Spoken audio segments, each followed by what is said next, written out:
बिस्मिल्लाहिर्रहमानिर्रहीम। अस्सलाम वालेकुम। आज हम जो टेक्निक्स देखेंगे ये बेसिकली क्या है कि ऐसे मेथड्स हैं कि जिनसे हम सैंपल बनाते हैं। अब जैसे कि पिछले मेथड्स में हमने देखा था, स्ट्रीक में, पावर प्लेट मेथड में, स्प्रेड प्लेट मेथड में, कि मीडिया के ऊपर हम अपना सैंपल जो है वो किस तरह से लगाएंगे। लेकिन ये जो 3 टेक्निक आज हम कवर करेंगे, enrichment culture technique, serial dilution method, single cell isolation technique, इन टेक्निक में हम ये देखेंगे कि जो हमने सैंपल बनाना है अपना माइक्रोब्स का, वो सैंपल हम किस तरह से लेते हैं, जो सेल हमने जिसकी ग्रोथ करवानी है उसको हम किस तरह से लेते हैं। तो सबसे पहले जो टेक्निक हम देखते हैं वो है एनरिचमेंट कल्चर टेक्निक। अब एनरिचमेंट कल्चर टेक्निक क्या है कि अब नाम इंडिकेटेड है कि एनरिचमेंट, यानी कि हम इस टेक्निक को यूज़ करेंगे अपने सैंपल को एनरिच करने के लिए, ठीक है। अब देखें, हमारे पास ये टेक्निक तब यूज़ होगी कि जब हमारे पास ऐसा सैंपल है कि जिसमें हमें जो माइक्रोब रिक्वायर्ड है, जिसकी हमने ग्रोथ करवानी है, वो हमारे पास जो है वो थोड़ी क्वांटिटी में प्रेजेंट है और उसकी ग्रोथ भी जो है वो स्लोली होती है। लेट्स से कि हमारे पास यहाँ पे 3 टाइप के बैक्टीरियाज हैं। एक ये सैंपल है हमारे पास, ठीक है, सैंपल हमने बना के रखा हुआ है। उसमें 3 तरह के माइक्रोब्स हैं, एक ब्लू है, एक ये पिंकिश कलर का है, ये ग्रीन कलर के सर्कल्स हैं। अब हमारा जो रिक्वायर्ड सैंपल है वो ये वाला सैंपल है, ठीक है। अब इसमें देखें, जो हमारा रिक्वायर्ड सैंपल है वो क्या है, थोड़ी क्वांटिटी में है, ठीक है। और ऐसे सैंपल जिनकी ग्रोथ क्या होती है, स्लोली होती है, जो टाइम लेते हैं अपनी ग्रोथ के लिए, तो ऐसे सैंपल्स के लिए हम एनरिचमेंट कल्चर टेक्निक यूज़ करेंगे। अब इस टेक्निक में बेसिकली होता है कि हम उनको एनरिच्ड मीडिया देते हैं। जो हमने पढ़ा था अपने मीडियाज़ के अंदर के एनरिच्ड मीडियाज़ होते हैं जो फेस्टिडियस बैक्टीरियाज यूज़ करते हैं, यानी कि ऐसे बैक्टीरियाज जिनको अपनी ग्रोथ के लिए, अपनी कल्चरिंग के लिए स्पेशल टाइप का एक इंग्रेडिएंट चाहिए होता है, स्पेशल टाइप की कोई न्यूट्रिएंट चाहिए होती है जिससे वो उनकी ग्रोथ ईजीली होती है। तो एनरिचमेंट कल्चर टेक्निक के लिए हम वो सैंपल जो हमारे पास कम क्वांटिटी में प्रेजेंट है उसके लिए यूज़ करेंगे, और उसका जो एनरिच्ड मीडिया होगा या उसको जो फैक्टर रिक्वायर्ड होगा अपनी ग्रोथ के लिए वो हम इसमें प्रोवाइड कर देंगे। Enrichment cultures are generally used when the type of bacterium to be isolated is present in relatively small number। यानी कि enrichment culture techniques को हम कब यूज़ करते हैं कि जब जिस तरह का जो बैक्टीरियम है या जो बैक्टीरिया हमें रिक्वायर्ड है वो हमारे पास स्मॉल नंबर यानी कि थोड़ी क्वांटिटी के अंदर वो प्रेजेंट है, and grows more slowly than many other species in the inoculum, यानी कि बाकी जितनी भी स्पीशीज़ प्रेजेंट हैं उनकी निस्बत उसकी ग्रोथ क्या होती है, स्लोली होती है, यानी कि टाइम टेकिंग होती है। तो उसके लिए हम क्या करते हैं, एनरिचमेंट कल्चर टेक्निक को यूज़ करते हैं, यानी कि उनको एनरिच्ड मीडिया प्रोवाइड करते हैं। नेक्स्ट हमारे पास आ जाती है serial dilution technique. Serial dilution अब नाम से इंडिकेट है कि डाइल्यूशन में हमने सिंपली क्या करना है कि अपने जो सैंपल होगा उसकी हमने डाइल्यूशंस बनानी है, और सीरियल्स मीन कि हमने उसकी मल्टीपल उसकी सीरीज़ चढ़ने की, कि हमने एक नहीं सिंपली आपने लेना है, हमने 2, 3, 4, 5 सो ऑन जितनी हमें रिक्वायर्ड है उतनी हमने इसकी क्या करनी है, डाइल्यूशन बना देनी है, ठीक है, सीरीज़ वाइज। अब इसमें होता क्या बेसिकली कि ये टेक्निक, अब देखिए लास्ट हमने टेक्निक देखी एनरिचमेंट, वो हम यूज़ करते हैं जब हमारे पास अपना सैंपल या अपना रिक्वायर्ड माइक्रोऑर्गेनिज्म थोड़ी क्वांटिटी में होगा।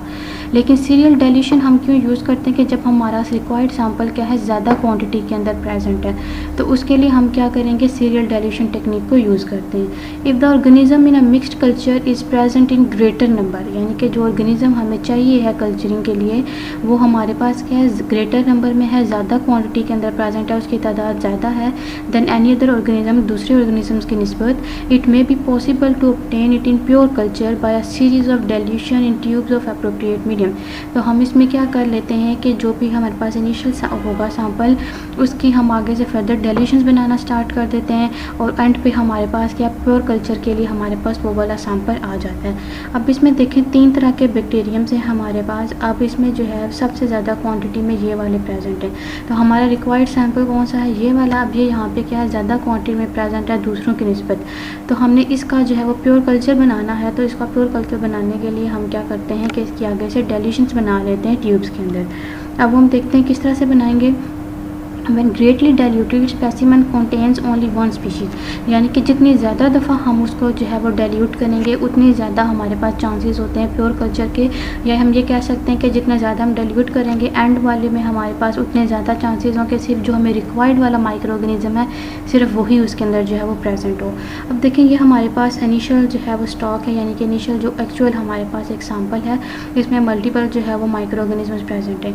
अब हमने क्या करना है कि इनिशियली इसमें 1 1 ml इसमें 1 ml सैंपल हम इसमें से लेके दूसरी टेस्ट ट्यूब के अंदर डालेंगे और उसमें 9 ml जो है वो अपना जो भी हमारे पास डाइल्यूएंट होगा, यानी कि जिसके अंदर हमने डिज़ोल्व करना है, लेट से पानी के अंदर ही हमने उसको डिज़ोल्व करना है, तो पानी में हम उसको क्या कर देंगे, डाल देंगे। ठीक है, अब ये कितना हो गया, 1 ml हमने यहाँ से लिया था, 9 ml हमने यहाँ से लिया था, तो ये टोटल 10 ml हो गया। तो ये कितने %, यानी कि एक दफ़ा ये क्या हो गया, डाइल्यूट हो गया, यानी कि 1/10 10 इसको किया है, 1 ml लेके हमने इसको क्या किया है, 10 किया है, तो ये 10 टाइम्स क्या हो गया, डाइल्यूट हो गया। फिर हमने क्या करना है, ये हमारी सेकंड डाइल्यूशन है, सेकंड डाइल्यूशन में से हमने अपना 1 ml लेके टेस्ट ट्यूब में अगली में डालना है और उसके अंदर हमने 9 ml अपना डाइल्यूएंट डालना है। अब ये क्या है, 1/10 है। अब इसकी निस्बत अगर हम देखें तो इसका हमने 1 ml लिया था और फिर इसको 10 किया था, इसकी निस्बत ये 1/10 डाइल्यूट हुआ है। लेकिन अगर हम इनिशियल जो अपना एक्चुअल स्टॉक है, एक्चुअल सैंपल है, उसको देखें तो ये 100 टाइम्स डाइल्यूट हो गया, क्योंकि 10 टाइम्स ये यहाँ पे डाइल्यूट हुआ है, 10 टाइम्स ये यहाँ पे डाइल्यूट हुआ है, तो 10 टाइम्स 100 हो जाएगा। ठीक, उसके बाद हमने क्या करना है, अपनी थर्ड डाइल्यूशन में से 1 ml सैंपल को लेके नेक्स्ट में डालना है और दोबारा से 9 ml डालेंगे, फिर से 10 ml डाइल्यूट हो गया। अब ये इसकी निस्बत जो है वो क्या है, 1/10 डाइल्यूट हुआ है। ठीक है, और लेकिन जो है अगर एक्चुअल की निस्बत देखें तो ये 1000 टाइम्स डाइल्यूट है, यानी कि 10 टाइम्स यहाँ, 10 टाइम्स यहाँ, 10 टाइम्स यहाँ, 10 को अगर 3 टाइम्स करें तो क्या होगा, वो 1000 टाइम्स डाइल्यूट हो चुका है।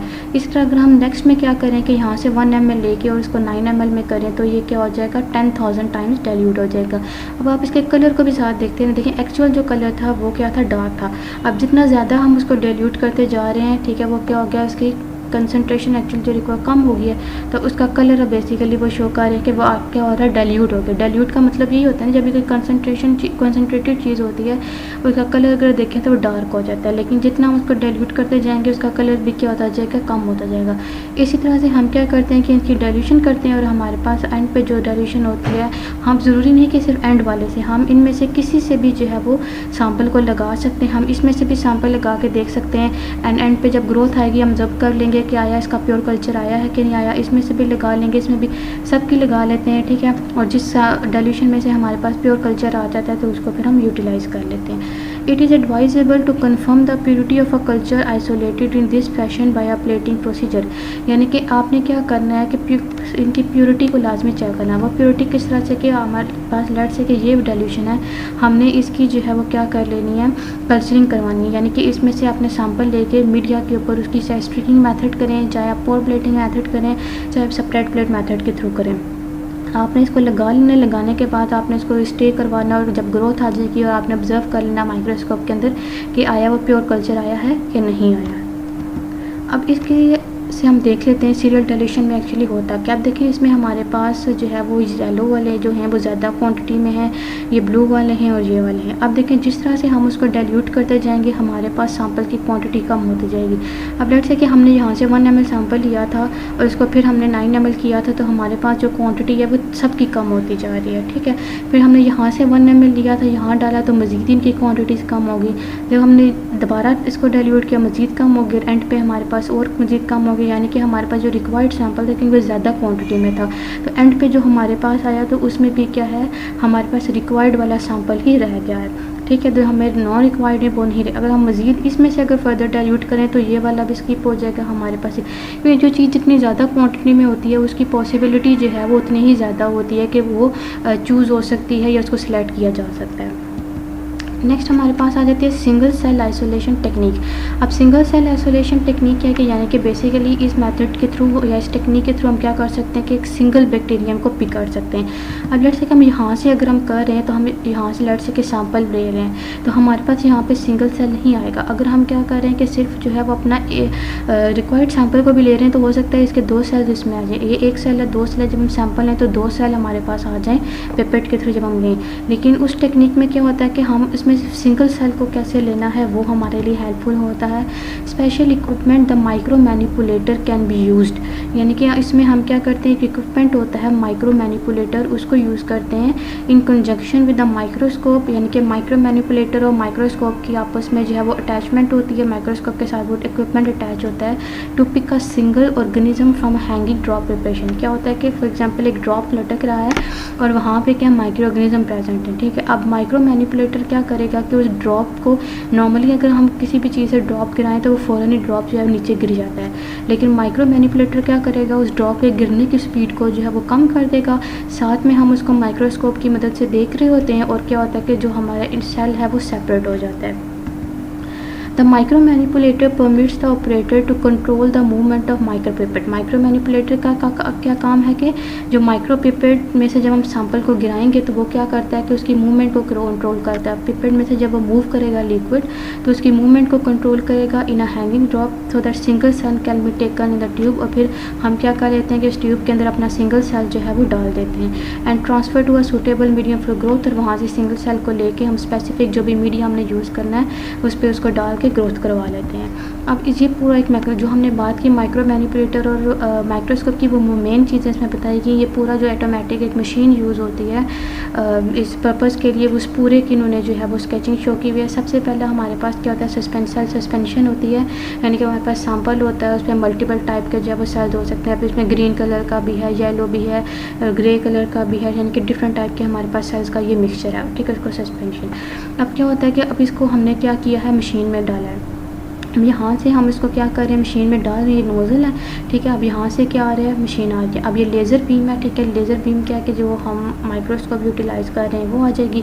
फ्लो साइटोमीटर जो लिखा हुआ है ये हमारा माइक्रो मैनिपुलेटर ही होगा जो क्या करेगा, फ्लो को कंट्रोल करेगा। अब यहाँ से माइक्रोस्कोप से हम देख रहे हैं, यहाँ से क्या आ रही है कि सैंपल गिरा है, ठीक है। जहाँ पे वो उसकी मदद से क्या हो रहा है कि ड्रॉप आहिस्ता आहिस्ता आहिस्ता गिरा है। अब उस मशीन, अपनी ये ऑटोमेटिक मशीन है, इसमें क्या होगा कि ये डिफरेंट इलेक्ट्रोड्स अटैच हुए हैं, उनकी मदद से क्या होगा कि जो डिफरेंट वाले जो है वो अब सेपरेट हो जाएंगे सेल। येलो वाले एक साइड पे चले जाएंगे, ग्रीन वाले एक साइड पे चले जाएंगे।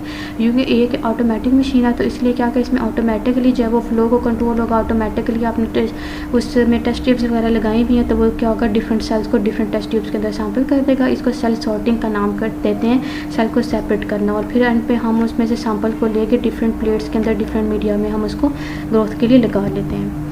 This technique is reserve for use in highly specialize studies at is require skilled operators. और ये जो टेक्निक है ये आम लैब्स के अंदर जो है वो यूज़ नहीं होती है। ये कॉलेज की जो लैब्स होती हैं या दूसरी लैब्स होती हैं इसमें यूज़ नहीं होती, क्योंकि इसमें ऐसा रिक्वायर्ड नहीं होता। क्योंकि जो लैब्स के अंदर जो कॉलेज की लैब्स हैं, दूसरी लैब्स हैं, उसमें जो भी सैंपल हमारे पास आता है वो पहले ही प्रिपेयर्ड फॉर्म में आता है, इंडिविजुअल सेपरेट करके ही आया गया होता है, रेडीमेड फॉर्म में लिया जाता है। लेकिन जो रिसर्च जो लैब्स होती हैं, रिसर्च लैब में, क्योंकि उन्होंने वहाँ पे सेपरेट करना होता है उसको, तो वहाँ उन एरियाज़ में जो है या उन लैब्स के अंदर जो है वो रिसर्च साइंटिस्ट जो यूज़ करते हैं वहाँ पर जो है इस टेक्निक को यूटिलाइज़ किया जाता है सेपरेशन के लिए।